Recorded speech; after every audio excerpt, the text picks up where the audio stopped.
Welcome to Set Apart Podcast. My name is Oscar. I'm the host of the show. We got Nick here from the Native Guy.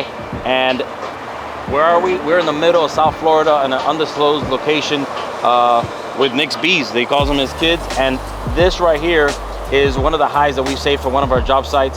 Today we're going to learn about bees. Why do beekeeping is so important? And what do they mean to our ecosystem?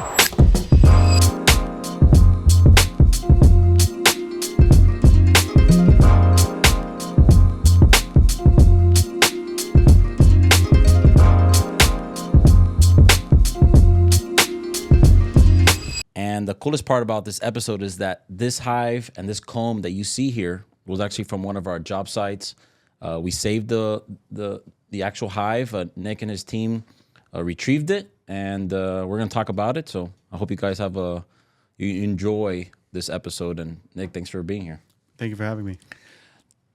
Listen, I kind of want to just talk about this, but I kind of want you before to introduce yourself, and I want to know a little bit more about you and Definitely. where you're from and everything.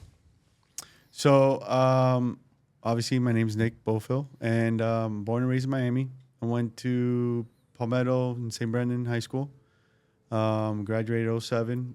I got into helping out my dad, family businesses, and then kind of moved myself up to help him out run his business. It's a landscape business. Huh? It was a small construction, landscaping, maintenance, but I was more involved with what was landscaping and maintenance. Okay. Obviously, like anybody in this fields of service, you get tired of it sometimes, and you kind of need to refresh your state of mind. So I told my dad that I was going to skim back a little bit and start beekeeping a little bit. And the old-fashioned father... Thought you're crazy. That's the nicest way. But he's always been the best supporter. I wouldn't be here without him. So, I mean, growing up, working with my dad and my grandfather gave me so much experience outside that being outside in any weather doesn't bother me. It's normal. People, it's sweaty. Dude, you saw me today. I mean... It's normal. Yeah. It's another day in the office. So the best part about today is we actually went to where this hive was taken. So it was on a job site. We called the native guy. He retrieved it. We paid him to not kill it, take the actual comb, take the queen, as many worker bees as possible. So we went to go see our bees. And I think that today was just I can't even express how it was. It was such a humbling experience. It definitely, listen, like I've always told everybody, when you go beekeeping, and the only reason why I got into beekeeping is the energy that the bees give you and clean you out all the negative energy, When your team and you showed up today to the field, I told you guys, leave all the stuff wherever else, but coming in here, they're going to pick it up. They're going to bump into you. They're going to let you know. And if you don't let it go, they're going to start stinging you, which then shoots a pheromone, letting the rest of the bees know, attack this guy because he's a threat. It's actually, the bees, I'm still fascinated. I'm extreme. I can't even stop looking at this thing. Yeah, this is the John Bell beehive. So the dark part is what was at the job site.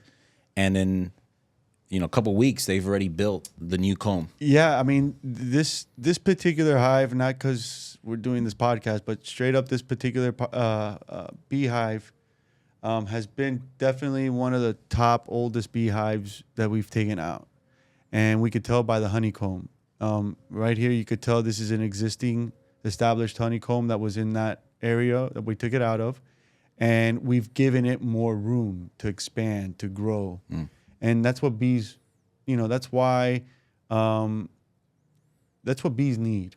They need the room, they need the natural resources to go out, pick up pollen, pollinate, and just look at the different trees. Imagine, we live in South Florida. Imagine all the blooms we get year round. But why do you think it's so important to save this, to save the bees and to save this colony? Why was that so important? Well, not to sound rude in any way, but you like to eat? Yeah. You like color? Natural color? like flowers and blooms and orchids and stuff like that, that only comes from pollinators. That, I mean, now these days they're obviously trying to do it man-made, but no one's gonna sit there and start brushing every little leaf like flower like that to pollinate to then get a fruit or whatever. The bees do that. You know, 1 out of every 3 bites you intake of food have been cross-pollinated by a honeybee. That's the most common fact that's thrown out right now. Beeswax, you know, if you have a hive and you set yourself up correctly, you could take from the hive, and they're all natural resources. There's things out there today that we didn't really cover because I didn't want to take up too much of your time, because this could be a full day extravaganza. Mm-hmm. But, you know, when you look at this hive, you just see this beautiful natural thing that they've created in 3 weeks, which is wild. But there's brood in there, there's propolis on the frame, there's beeswax that you see, and there's honey, but that honey is not for you. So when we build the hive, when the John Bell hive gets to that size, we'll be inviting you and your crew back out so you guys could help us prepare for honey flow. So well, first of all, how do they make the actual comb like so perfect? Bees are perfect, dude. I mean, the honeycomb is it's ridiculous. It's almost like if it's like made like with a like a cricket. So you see the size of this bee, okay? I don't think in this one we have it, because obviously we just took a frame to bring it over here. But sometimes they're flying back into the hive with pollen on their hind legs, right? Because there's a comb. What they do is that they start brushing their body with this throughout the day, and it's impressive. They put a little ball together, and they're really flying back to the hive with this ball to bring back to the queen, because that's their job. That was their job. And seeing them just pack these cells that are hexagons that are not completely straight. They're at an angle. Why are they at an angle? You know, the angle goes downwards, and I'm assuming for the honey purpose of it not spilling out. As when we were taking out the frames, you saw how fragile this beeswax comb is. So yeah, it's super light too. It's extremely light. It's actually a pain in the butt, because if you don't have all the tools on you on the field, like rubber bands, damn, you have honeycomb spilling in a box, and that could be bad. So you collect. So talk to us about the actual process of, you know, somebody calls you, you get an actual, you know, hive, and you're relocating it and putting it into what we consider the frame. We were out there holding the actual frame, and Correct. We had some rubber bands on it. Yeah. Talk to us about the whole process and so basically what we do is when we get a call for a bee removal, right off the bat, we kind of get an idea when off on the phone. You know, beekeepers, when they tell you to send a picture. It's going to give us the idea of what we're dealing with. Most of the time, I have my favorite tool. It's a Milwaukee oscillator, and it's like my best friend, because it gives you the perfect cuts. I don't damage people's homes. I don't like doing that, but I have to, because I got to take them out.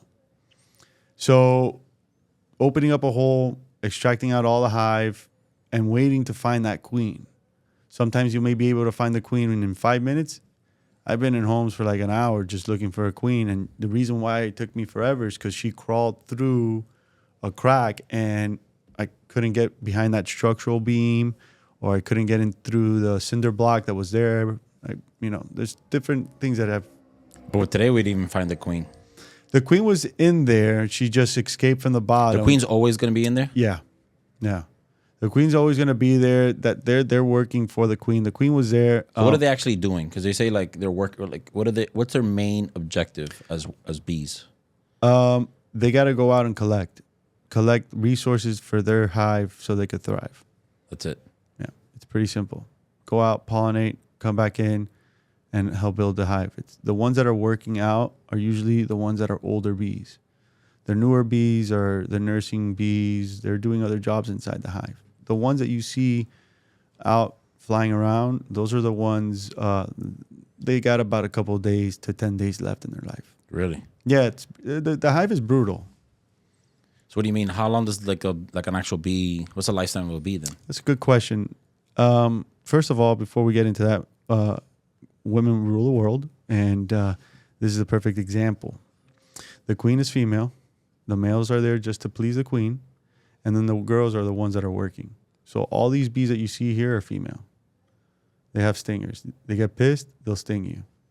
You get what I'm saying? So they're all female? yeah, they're all female. Oh, wow. Remember I gave you that drone today, and I went and picked it up with my hand to give it to you, but it flew away? That was a male.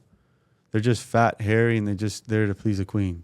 That's great. It's like an everyday story for us. So there's no, you don't think, how many males or you think are in there, if any? That's also a good question. That also helps us beekeepers to understand where that lifespan of the hive is at. When we don't want too many drones in there. That's what they're called, drones? Yeah, they're called drones.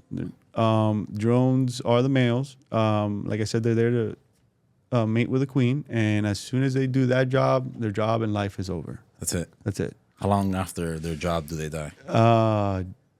Dude, depends how that rips it off and explodes it. You can put that detail in piece yourself. It's a brutal hive. I don't know. Today was an overwhelming day to me. And I'm still overwhelmed because I just kind of want to look at the actual hive. But I think I don't really understand so much about bees as, I don't know, like, I really did before you. I really didn't understand the importance of bees, and even today you were saying about like bees, kind of like without bees, there's no life. It's kind of crazy, but it's okay because that's why the native guy was started. I started the native guy because I saw a wooden bridge that they hadn't turned into concrete between bees in our community, where people just saw another insect. They just thought it was cool to kill. You know, because it's disrupting my family barbecue, or my kid's in the pool and he got stung. I'm going to burn the house down. It's dumb. You know, I think we all need to come together and learn how they all together thrive. And that's why it's important to share this with everyone, because, you know, you've been successful, but you've been successful because you've managed and you've thrived yourself in your own colony because of everybody doing their job. That's how life should be. When everybody should help each other out, and they'll all thrive. And that's why we want to talk about bees. Talk to us about the honey. You brought the honey that we brought from the actual. I'm not giving this to anybody, but you're lucky that you're the owner of the honey. Okay. That's honey? This is by far. I'm actually going to send this to the United States Department of Agriculture and get this lab tested. So I get my honey tested. We look for temperature. We look for rates that my honey comes with, glyphosate, stuff like that. Because honey is not organic. Honey is raw. So if you've ever bought an organic honey, it's really hard to call it organic. If we call something organic, was there a truck involved in picking up the hives? Was there any type of machinery used? Because you can't call anything organic. But that's just my opinion. But the truth is very simple. Honey's not organic. It's raw. So when we look at honeys, like what sets us apart from everybody else is that we go after blooms. So I'm constantly chasing varieties of honey. I want the blueberry. I want the orange. I want the lychee. I want the avocado. Find me the mango. I want the mangrove. I want the sea grape. I want the tupelo. You guys get the idea. I've never gotten this. Yeah, it's pretty wild. So we're going to ask the scientists, the geniuses, to give us the floral of that honey. Is it going to stay this color, or what's the process after this? So it's going to stay that color. It's an amazing color. I think if you look at it towards the light, you can see a little bit of red. So I know that has a really good like mangrove mix to it. There's definitely mango and avocado in it. And then wildflower. which is all in one. That hive had easily 15, 20 years. 20 years old, do you think? Yeah, yes. What do you think? Do you think there's a negative impact in the surrounding community now that this hive isn't there? That's a good question. Yes and no. At the end of the day, Oscar, I strongly feel that you did the community a service and helped by relocating honeybees out of an area that they weren't getting maintained. So what happens when a hive doesn't have room to grow? They replace the queen. When the queen's not performing as well, she gets replaced in 2 weeks. Really? Yeah, they kick her out, they kill her, however it is. Or she died and they had to requeen. So it takes them 2 weeks to requeen. And that's what them looking and scouting around looking for a new queen? No, you're not picked a queen, you're born a queen. This whole bee thing is blowing my mind. So a hive like what we took out would have multiple queen cells, which I hate to say this type of word, but it's like a tumor looking thing. It's weird when you see it in a hive because it's like everything's beautiful and then you just have this like peanut looking. Mm-hmm. Those are queen cells. So in this particular hive, when we took it out, I kept seeing queen cell after queen cell after queen cell. That's why you said that it might have had a lot of queens in its lifetime. And then what happens is swarms. So every time a new queen comes out, there's a pack of bees that protect that queen and fly away with her. Mm. So for sure, there was hundreds of bees, swarms out of this particular hive in this general area where I guarantee you each removal of those, let's say it was 100 hives that flew out of that hive. Put $200, $300 per removal in that hive. And then how the season is this year for us, I don't know, every beekeeper right now is getting their butts whooped because the calls this year have been crazy. Why is that, you think? You know, it's funny, man. I went up to Lake Wales, I want to say February, and things were already blooming. They were kind of ahead 2 weeks in certain crops. So I knew that this year was already off. But then between the heat that South Florida has been having the last couple weeks, it's been really bad with the Saharan desert and stuff. A lot of bees, for some reason, react to that, come out, and they're looking for water. So you tend to see a lot of swarms right now. It's the season. But just the last 3-4 weeks, we've done that whole yard. So we had in that yard a good 20, 25 boxes. And that's because I take them out. Because what I do is after a couple weeks and they get strong enough, I requeen them. So that's what we're doing. So we took them from the job site and you take them to where we were today? Yeah, that's our like the hospital. The hospital. So you're trying to, because they're not like in a permanent, what do you call that, box? Well, the white box that we saw, that's like a temporary one, that's right? My temporary, my pick up and go. So you take the comb, you put it in a frame, you rubber band it. Let it grow. You requeen immediately or no? No. So you try to get the queen and you put the queen in there and you try to let it get strong. Correct. We want to reestablish this hive. It was interrupted. So we took it apart, we put them in a box, we brought it over to the nursery, and then we put them in what's called a 5-frame nook. So when you put it in a 5-frame nook, which is the 5 frames you saw today, you're just really focusing on bouncing back that hive. Not the colony, the hive. The colony is the hive. Oh, okay. The colony is the hive. You want to bounce them back. So you get those 5 frames fully built with honeycomb and everything. Then they're ready to go to a 10 frame, which is the bigger boxes you saw out there. Right. Once you're in the 10 frame and you fully have everybody at 100%, which is an estimated 35,000 bees, you're ready then to go to flow. So that what you do is you put a queen excluder, which is that little gate that's there. Mm-hmm. That's a queen excluder gate, which all of them fit through that except the queen. Don't worry, I put a mesh in the bottom. That's fucking getting nervous. Actually, you put your hand in the bottom here. Ouch. You see the heat? Feel the heat? Not really, but yeah, I'll say yeah. For the amount of bees that's in there, you can feel the heat a little bit. It's also freezing in this podcast room. That's why I'm saying that's their wings. So the radiator to this hive are their wings. So they flap and move so that they control the temperature inside the hive. So the hearing the buzzing that you keep hearing is them controlling the temperature inside. Because it's cold in here. Yeah. It's crazy. This is my Will. You have any questions there, Will? We have Will Lacobs, one of our project managers, is here with. Hey, how's everybody doing? This is Will Lacobs.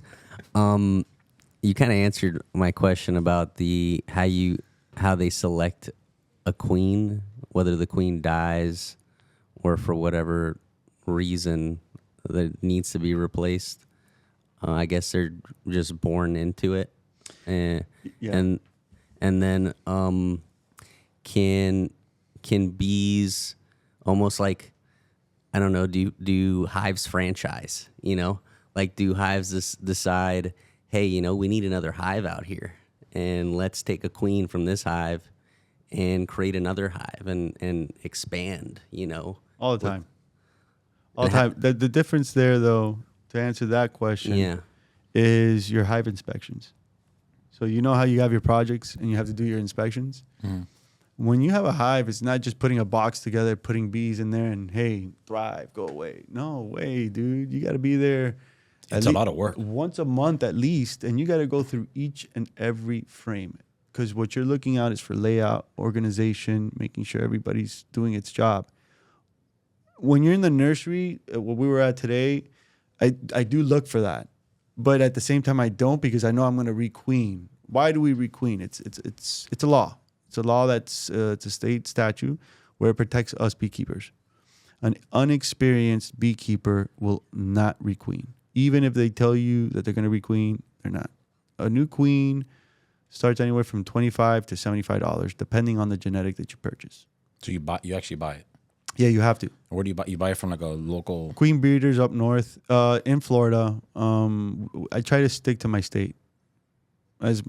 So like there's the Apis mellifera is the honeybee, the European honeybee, but there's hybrids right now from using Apis mellifera. So there's buckfast. Buckfast is one that we're starting to look into because it's their temperament is not like an Italian bee where they're not aggressive, but you get them a little more aggressive than the buckfast. It's easier to work with, but the buckfast makes phenomenal honey. It's really hard to find. And the worker bees will work for a different type of queens? Well, you only have so the time frame on the working bees is only like 30, 40 days. So it gets recycled constantly. Constantly. Remember, the queen is laying. I don't feel bad for the few that we saw dead there today. No. There's probably 100 few about to come out. Oh, wow. Because she's producing about 2,500 eggs a day. 2,500? Yes. She leaves the hive 3 times a day to go meet other drones, and then she comes back and she lays all the eggs on frame. So yeah, they're about 2,500. Go ahead, Will.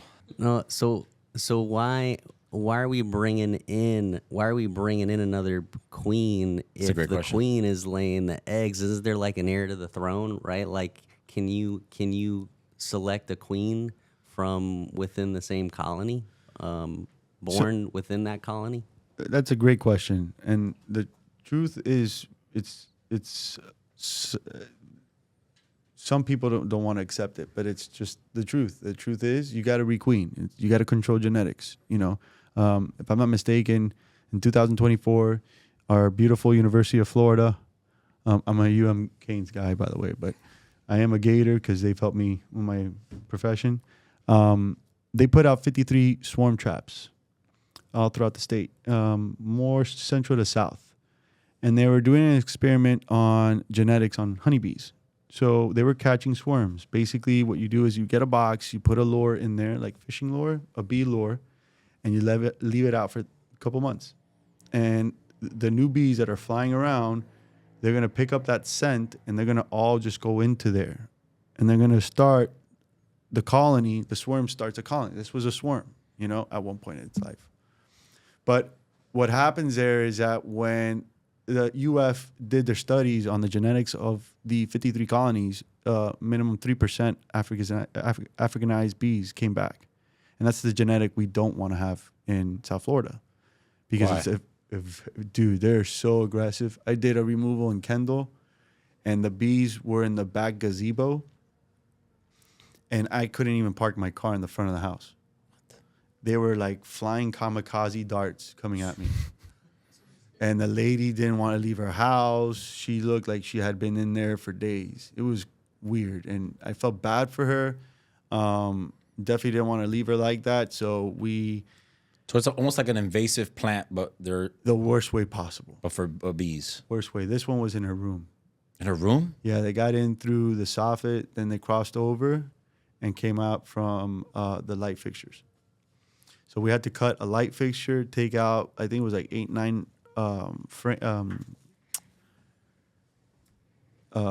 Studs? honeycombs. Oh.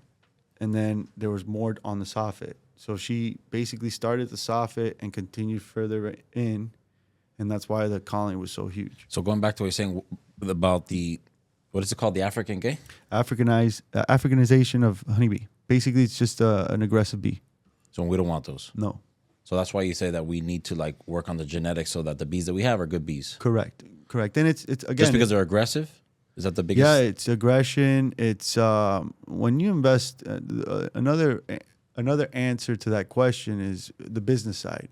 If you've invested so much money into all these queens and invested that you've gotten to a point that you have good honey flows coming out because of the quality of genetics of your honeybee, all it takes is that one queen to mess up your entire yard. So you kind of want to control that genetic. And it's a state statute. You got to follow a state statute. It's very simple. Do you follow a lot of state statutes? They come and inspect you. So Do you have like a number? Do you have like a license or anything for Yeah, weight? definitely. Every box has to have my license. You have to have your registration number on each and every hive. And we also brand each hive with our name on it because we also deal with theft. Yeah, do you talk to the microphone? I do have one question. So we had a beehive at my house, Mm-hmm. and we got it relocated. Now I know if that happens, I can call you the next time. But we still have bees like flying around, and they like to just fly straight into the pool. Are they like kamikaze bees or? They're thirsty. That's Are actually it's another thing that we covered today out there. So you were talking about how you were by the pool and they always sting you, and so that happens is because the bee, 70%, 80% of honey is water. So you always got to take in consideration that these beautiful creatures are by your pool most of the time just for water. Problem is that as soon as they get too wet, they drown, or it's too hard for them to fly off. I always tell people, if I show up at your house at 2 a.m. and I start kicking your door, you're gonna come out and say, "What's up? Why you doing?" No way, no way. And then state of Florida, no way. You're lucky you don't look like Swiss cheese. But same concept goes for bees. When you go over there and you knock a comb, or you just you put a motor. I do a lot of removals for engineer firms that are on the highway, and they constantly get bees in their cranes and stuff. Really? So the motors and all that, they get agitated, and that's why there's a mistake in the industry where people think they're bad bees, so people spray and whatnot. In your case, I probably think, and it happens, wood absorbs a lot of moisture, and they probably absorb some of the pheromone smell from the colony or the queen itself. So when you do a removal, you definitely want to take out anything and everything from the honeycomb to the honey as much as you can, because that's going to attract them coming back. But then you have to also kill the pheromone smell that's in there, which is Did you do that the over there? trick, huh? Did you do that at our job site? I had to. If not, they would come back. Yeah, I don't want to call back from you guys telling me what the hell, the bees are still here. And it happens. I mean, the last couple of calls, we've been back 2 or 3 times, which is fine. But because the smell, the scent, or, there's more to it, When I do these removals, like I said, I don't like breaking someone's house. And we did one in Key Biscayne. I'll tell you real quick that she didn't listen to us. She called us. I told her, I'll tell you straight up what it was, $500. I had to do a soffit removal, and it was a second story. So I thought it was a fair deal. I'm getting up on a bucket truck. I have a smoker on me, which is on fire. So I'm handling fire. I'm on your house. There's foam installation. You know, one quick screw up, this is on fire. You know. No, I don't want to do it. I'm going to tent the house. We're getting termite tented, so don't worry. Okay. I got a call 3-4 months after. She's still my client till this day. She's a sweetheart. Love her to death. She goes, Nick, I should have had taken them out the bees. Can you come over? They're all over my husband's office. When I get over there, what was this big, about 4 by 6 of a colony, had taken over the entire attic. The whole attic. The whole attic. Imagine this. This is bigger than this room. how long did they take to make that little piece? Like even today, in a couple hours, they built a. It's crazy. The feeder that we put in your hive. The little black thing that he put the water already has a comb on it. Yeah, dude. But that's the beauty. And I've been doing this. Actually, today's the 12th. Today's 10 years that the Native Guy has been open.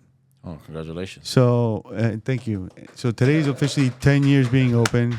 And doing this 10 years, I still feel like a little kid in a candy store with bees because it's beautiful. It really, you really get humbled and you really look at life differently.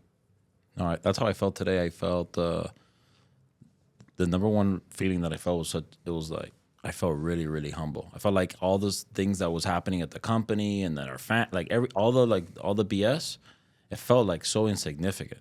People, I would tell, when I was still working with my dad, oh, where are you? No, I'm in Homestead. What are you doing? We live in South Miami. What are you doing in Homestead? No, I'm here with the bees. So early. He's like, yeah. And he's like, all right, well, be at the office by 7. Okay, no problem. At 9 o'clock, I'll be walking in. What are you doing? I was like, dude, the bees, when you're there in front of a colony, obviously the location where we're at, we'll take you to another one so you can check it out. It's like a vacuum cleaner. It vacuums up all the crap that you have built up on you. Let it go. Right now, this is a time that you need to attach yourself with nature so that you could enjoy life. We're in an industry that we don't enjoy life as much. And this is something so simple and so cheap that it does it. All right, let's see what we have here. So let's talk about, you're talking about the benefits of honey. You're talking about today that the silver salt palmetto, the seeds have a lot of different benefits. Correct. You were talking about, for men and for women. You can talk about that one. We're actually gonna share the clip of what that can actually, help, men and women. But people think that, and even me, like, honey's good for your tea and honey's good for what else is honey actually good for? Well, honey is just one product. Honey is just what you're used to. The hive really is such a superpower food that I think people mistaken it a lot. And now these days, there's these TikTok fads of, listen, stop reinventing a wheel that's already been invented, okay? Honey is honey. The difference between honey is the bloom. And obviously how the beekeepers' practices are. Not to overfeed them, but we don't have those issues down here in South Florida. Now, if we lived up north in New York, something like that, yeah, you got to be cautious because they feed their hives because they have no blooms because it snows. Here, it's always flowering. So you don't really need to feed them as much. No, only when I'm doing my removals. I give them strength. Yeah, and I still don't even like doing that. But honey's very powerful. But let's talk about what the hive brings to the table. So we're going to start off with beeswax, something that I gave you a piece today. Beeswax is extremely important and powerful. How so? Well, as a candle, it's a natural air purifier. So if you put beeswax in a candle, like an actual beeswax, it cleans the room. It purifies your room. This is the actual comb is the wax? Yeah, that's wax. You can eat. It's edible. It's fine. Nothing's going to happen to you. Oh, okay. You want me to open up to show you? Listen, Ron already suggested that we open the hive. Hey, I'm ready. Dude, I'm so ready. Me and him are like, though. Open it. You're like, open it. I felt so at peace. Like we were getting swarmed by bees, and it didn't bite us. I don't know. I that was an out of experience. You know, that was a out of body experience, and I wish that almost everybody would experience that. Somebody sent me a message today on Instagram and like, bro, you do everything, and I go, I do a lot of things, but what I'm more grateful is for the opportunity to do them. You know, because a lot of people don't have that opportunity to do that, and I felt so blessed and so thankful that you invited us out there today.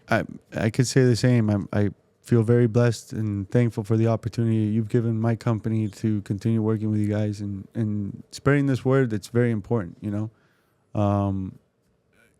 People don't understand the importance of this, you know, like propolis. Propolis is a resin-like substance that you're going to see around the frame. It's there on the side there in black.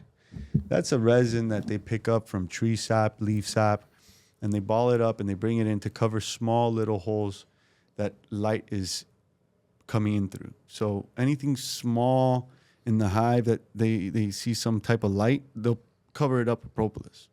For a beekeeper, It's like caulking. something like caulking, but it's a resin that is nearly impossible to take off the clothes if you stain yourself because it's really thick. So we do a tincture with that. It's an alcoholic tincture, and it's amazing. We started actually making it with royal jelly, pollen, and honey. And it's basically a spoon a day will definitely keep the doctor away. And will keep you healthy. And you sell that? Yeah, we do. We sell at, there's a market in Pinecrest called Wayside Market. We've been doing a lot with them there because it's just an easier for me to give out to the audience. Nice. And then another thing is royal jelly. Well, let's go real quick for beeswax. So beeswax, you know about the candles. Beeswax, if you have any type of skin issues, psoriasis, you know, beeswax and a little bit of wildflower honey will definitely help you out in the long run. Propolis too. So there's antifungal, it's antiseptic, and then you definitely have nutrients and minerals and antioxidants with the pollen. So like the list goes on and on. You ever, God forbid, get cut and you can't get a stitch or you can't get it cleaned out with some propolis, an alcoholic tincture, we'll probably even seal it up. So you're talking about, and then you're talking about actual alcohol. You guys were making drinks off of honey too, no? Or off of what do you make the drinks off of? I had the pleasure and the opportunity of working with several brands, alcoholic brands, and restaurants. So with Carlos Vasallo and Gabe Urieta from Bacardi at the time, we went around working with Alberfeldy, was a single malt beverage. And then we would make honey cocktails using Alberfeldy, and it was a success. We did great at the bars, and especially from high volume bars where, you know, Gabe, Carlos, and the guys, they really know their stuff. They did great there. But then they opened doors, obviously. So I had the honor of working with people like Julio Cabrera, who's the owner of Café La Trova. Mm-hmm. So we were selling honey for the cocktail La Canchanchara, which is the first Cuban cocktail ever created, which I thought was... Because everybody thinks it's daiquiri or the mojito or whatever. No, it was called La Canchanchara, which was 2-ounce white rum, 1 ounce of 2-to-1 ratio honey and water, and they would mix it, and that was a cocktail. Today they add a little bit of ginger soda, whatnot, and it's freaking awesome. And it's called Canchanchara, but he serves it in chancleta, a sandal. Because growing up, un chancletazo out of nowhere, that's exactly what the cocktail will do to you. That's crazy. Let me ask you, these guys are like, there's some here that are actually like moving, but there's some that are like they're just still. Those, what are they, just chilling out right now? Yeah, so if you look at the bee and it's dancing, it's communicating with the other bees. And That's then, just called dancing? yeah, that's how they communicate. They dance, they move their butts. And why are there more in the, why doesn't everybody just focus on building the new one? Why is everybody... Because they got a cap. So you see how this has capped already? This brood, it's already waxed capped. Mm-hmm. All that has to be capped. They have to cap it. So not only have to do the actual They have a lot of comb. work. They have a lot more work to do there. Oh, wow. Which from here, after we finish, I got to go take it back to the hive so that they continue working on it. Wow. Yeah, it's crucial, dude. And that's, So these guys are trying to close the hive or the. well, right now they can't close it necessarily because they can't go out and pick up resources because we're borrowing them for a second. Oh. We want to show your audience what you guys. So they have to constantly. So there's so Yeah. many there, but they're swarming around. They're picking things up and they're bringing it back all day. all day. All day. At night, they're all in the hive, you know. But yeah, they basically got work to do. I personally know the native guy as the landscaper. Mm-hmm. You know, you're an arborist, no? No, not by license. No, So okay. So, but you do a lot. I have I'm at 15 years with agriculture experience. And then so you work on our job sites, cutting trees, and you know, even I studied horticulture. you did. Yeah, I studied horticulture. I'm a horticulturist, and I was awarded the Philip Frost Science Museum. When I got that awarded to me, it was the last project that I did for my dad's company, and it was something very important to me because it was on my own, my first museum. You know, I was in charge of landscaping, ground floor, fourth floor, and the roof. I got awarded best new installation in 2017 for the fourth floor. And that really opened up doors because I was an award-winning landscaper, which is really hard. And it was through a reputable, it's the FNGLA, it's a reputable association for landscapers. And I thought that was really cool. But that job made me focus on, that was 100% native. That's why the company became out Native Guy. A lot of things were happening at that year. I had friends at Soho Beach House. They were doing some stuff with honey. So they asked me to find them honey because they knew I had new plants and stuff. So I found them honey. They liked the honey. I'll sell you the honey. And then I started selling honey. Then I got into the Philip Frost Science Museum. They made me study all these native trees and plants. So I was going around studying the importance of keeping color and all. Then this thing of how fascinated I am with these honeybees, I just didn't stop beekeeping. Do you think it's important to plant natives? Does that have anything to do with the? I strongly always push for natives. I think any exotic plant. I mean, you could put a cool palm here and there, but So native is a native plant. There's a lot of non-native plants. Like is a clusia a native plant? it just became a Florida friendly plant. But it's still not a native. It is not a native plant. Yeah, there's a lot of before we have Bird Road and 60th Court. This used to be like a forest, and there was a lot of native plants that we took out of this area. That's very sensitive subject these days because there's a lot of boroughs and a lot of natural areas getting plowed down, and they're building these shoebox cookie cutter Condominiums. things, and it's really destroying our natural areas, which is another reason why I took you out there, so you could actually connect with a natural area, which people. I think it's important, man. That's super important Because all you have is portocarpus and clusias, and it's not. I don't think it's good for our ecosystem. It's not that it's good or bad. It just requires more maintenance.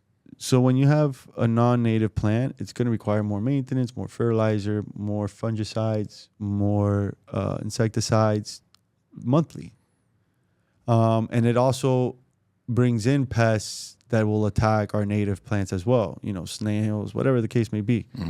But when it comes down to a Florida native plant like wild coffee, like American beautyberry, locust berry, just let it grow.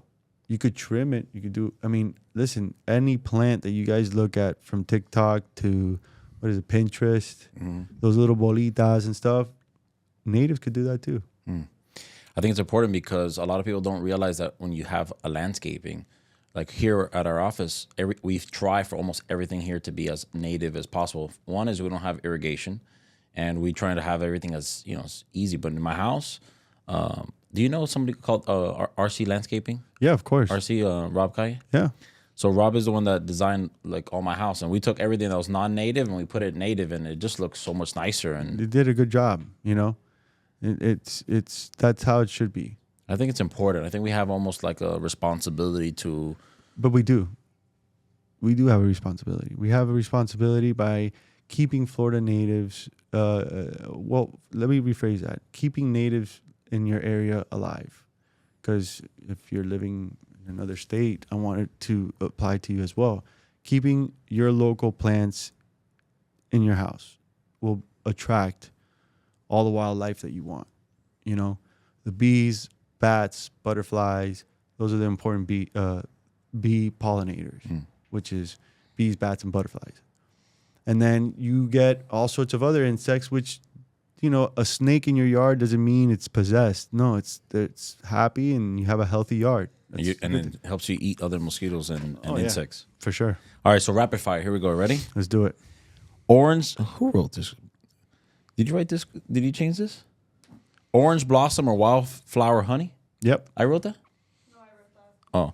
Orange blossom or wildflower honey, which is your personal favorite? Oof. Two totally different honeys. I'm going to stick to wildflower. Best advice for anyone looking to start a hive or start beekeeping? Support University of Florida and attend bee college. It's a 3-day course, and it'll give you all your tools to be successful. Amazing. Your favorite place in South Florida? Got a couple of those. It all depends on the day. How many people I hate. You know what I'm saying? Yeah. So there's a lot of people. Let's say you're having a terrible day. Far away. A terrible day, stressful day. What do you think? Borderline Everglades. Yeah. Yeah. One bee fact that still amazes you. How precious and important she is. What And what I mean by that is we need them. I'm fat. I like food, so we got to keep them. But how does bees affect food, though? So let's go back to your first rapid question, orange blossom. Orange blossom is just a flower. So orange blossom honey is from the flower, but it produces an orange right after. So when we go and take the hives there for 6 to 8 weeks, they're pollinating the rows of flowers, cross-pollinating them, rubbing their butts on one pollen and then taking it to the other. Eventually turns into a fruit. So that's how you get that flavor. The lychee honey, for instance, before lychee fruits, we give, depending on the size, we give them a couple hives, and within 6 to 8 weeks, that's when the flower season stops, the blooming season, and then fruiting comes right after. That's when we take out the hive. And that's only through the bees process. Yeah, I mean, humans could do it. Yeah, but if it wasn't for the humans, the bees, Bees is the way to do it. Yeah, the bees. There's many things that, you know, like for instance, I'll tell you this quickly. I was trying to create mamey honey. Like I really was determined to make mamey honey. I found this location, 100 acres of mamey trees. Yeah, like if it's going to happen, it's going to happen there. El rey de la mamey. If you know, you know. Nothing came out. Really? Nothing came out. And I thought, damn, I'm going to make this nice label. I'm ready to go. Went to go pick up with a mentor of mine. We went to go pick up the boxes, and there was nothing there. Why is that? Because it didn't produce honey. It produced honey for the hive, but it wasn't honey flowing like what I would do with saw palmetto or with avocado. Is it because the bees just didn't want to pollinate that? No, they pollinated, but there's no flow. There's no flow. All right, what energizes you the most? Bees or morning coffee? Drinking coffee with bees? Honey. Bees and coffee in the morning, that's for sure. I mean, what energizes me the most definitely is going to be the bees. It's and I've told this to many people, the energy, the experience, and the connection that one could have with one of these beehives is, I think it could cure a lot of things out there. I'm not a doctor. That's why I don't talk scientific words and stuff like that, because I'm not one of those. You want one of those? I'll point you to the direction and they could tell you all crazy words and stuff. But for me, I keep it real. I'll tell you what it is. This is beautiful. It cleans out your energy. It produces food for us. They're important creatures. You could live off of a hive. You could eat food and survive. Honey, like food, and survive. You know, you could do stuff with beeswax. There's many ways, you know. So it's hard to not see how precious and energized this is. Why are you so passionate about it, you think? The reaction. You know, today you've almost cried like 3 times. I almost cried out there, by the way. Well, when you go and talk to, so we do the bee removals, for instance, for many corporations. And at first, you could tell that this meeting could go really south because you could tell they have fake trees in here and they don't care, right? But it's the opposite. I've really connected NASCAR down in Homestead, Bacardi Global, Bar Hill Gin, great people over there. Also beekeepers.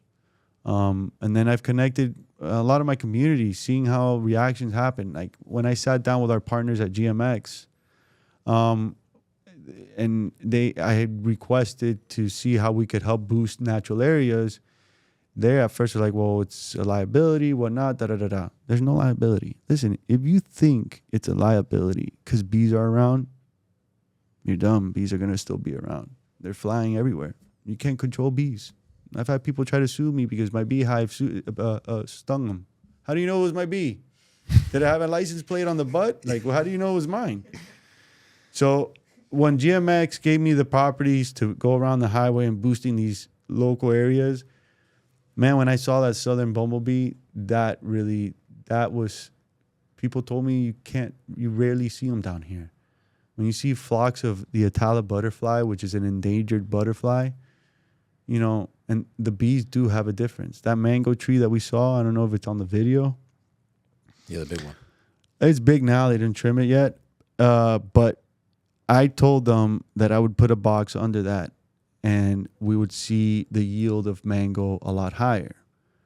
So our goal was to just really revamp and push new growth in these natural areas that we went to. Dude, that mango tree was so stacked with mangoes that I guarantee you I could have stripped it all and eaten bread for life with Zach the Baker if we would have taken that to him. For sure, because it had, guess what? They didn't do anything with mangoes. So my next angle is to work on removing the mangoes and not selling them, just giving them to the community so the community could actually enjoy. Those are the little things that we need to, as a community, come together and push forward, because that's really how we're all going to survive, especially small businesses. I love it. Why don't you close us out? I usually close out on the podcast, but today I'm honestly I don't even know what to say. Today has been a very overwhelming day, but humbling. And I'll say this: Florida, compared to the rest, we produce over 15 raw honeys. We're different from the rest because the others do 3 to 5. Why I say this? We have over 600,000 working colonies in the state of Florida. We are the top producers for honey. These are actual facts. This is not something from ChatGPT. No disrespect, but yeah, it's not. Got it. Do good, be good, get back to community, support your local beekeepers, and stop killing bees. They're very important. Well, talking about the community, so all the honey that we got from our colony and from this hive, the native guy has said that everything that he does to sell this honey, we're going to donate all the money to the foundation. Yep. And honestly, I thought that was like the wildest thing. So in a couple of weeks, we're going to be selling some of this honey here at our office. Yep. And you come by, all the money is going to go to your foundation, to the John Bell Foundation. And through bees, through honey, we're going to serve and bless a lot of people in our community. We'll catch you on the next one. Don't miss out on that honey. It's going to be good. That's where it's at. Put that there, the next door. Let's do this real quick. Chill out. I'm just here to help you out.